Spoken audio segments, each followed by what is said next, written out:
छत्तीसगढ़ कांग्रेस कोयला घोटाले के आरोपों की जांच की मार से जूझ ही रही थी कि उस पर एक नई मुसीबत नाजिल होते हुए दिख रही है। आज यानी 21 मार्च का विधानसभा का सत्र काफी हंगामे से भरा रहा और उसका मुख्य कारण 1000 करोड़ रुपए के पीडीएस घोटाले का आरोप रहा।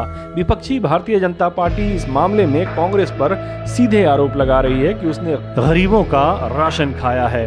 बीजेपी की ओर से सबसे पहले इस मामले को पूर्व मुख्यमंत्री डॉक्टर रमन सिंह ने उठाया। उसके बाद इसी विषय पर ब्रजमोहन अग्रवाल, शिवरतन शर्मा, अजय चंद्राकर ने भी गड़बड़ी के आरोप लगाए।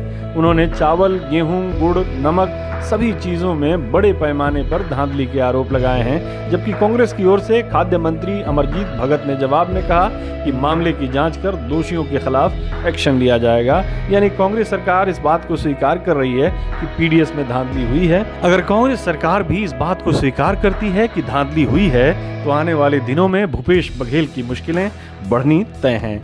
दरअसल बीजेपी के शासनकाल में गरीबों को कम कीमत पर राशन उपलब्ध कराने के मकसद से 2016 में जन वितरण प्रणाली या पीडीएस लागू की गई थी। इस प्रणाली में एक प्रावधान था कि फूड इंस्पेक्टर हर राशन की दुकान पर बाकी बचे और वितरित स्टॉक की जानकारी लेता रहेगा और उसे खाद्य विभाग के जन भागीदारी पोर्टल पर अपडेट करता रहेगा। उस पोर्टल पर जाकर कोई भी शख्स हर राशन की दुकान से वितरित और बाकी बचे खाद्यान्न की मात्रा देख सकेगा।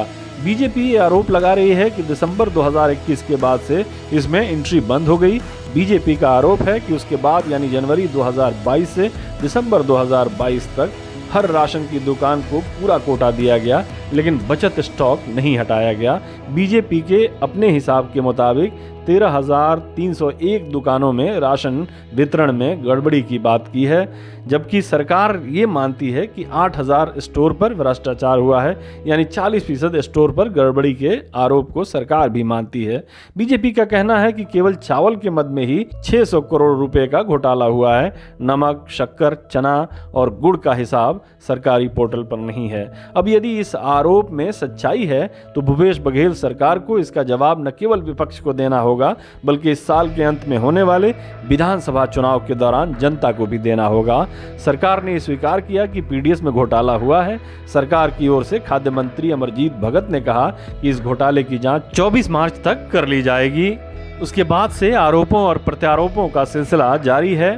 कांग्रेस बीजेपी पर फर्जी राशन कार्ड बनवाने के आरोप लगा रही है तो बीजेपी कह रही है कि कांग्रेस ने जांच की अंतिम तारीख 24 मार्च इसलिए रखा है क्योंकि एक दिन पहले विधानसभा का ये सत्र समाप्त हो जाएगा। उसके बाद इस मामले को ठंडे बस्ते में डाल दिया जाएगा।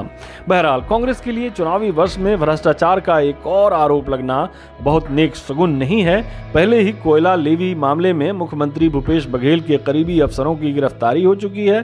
कांग्रेस के कई नेताओं के ठिकानों पर ईडी के छापे पड़ चुके हैं। ईडी के दफ्तर में लगातार कांग्रेस नेताओं की पेशी हो रही है।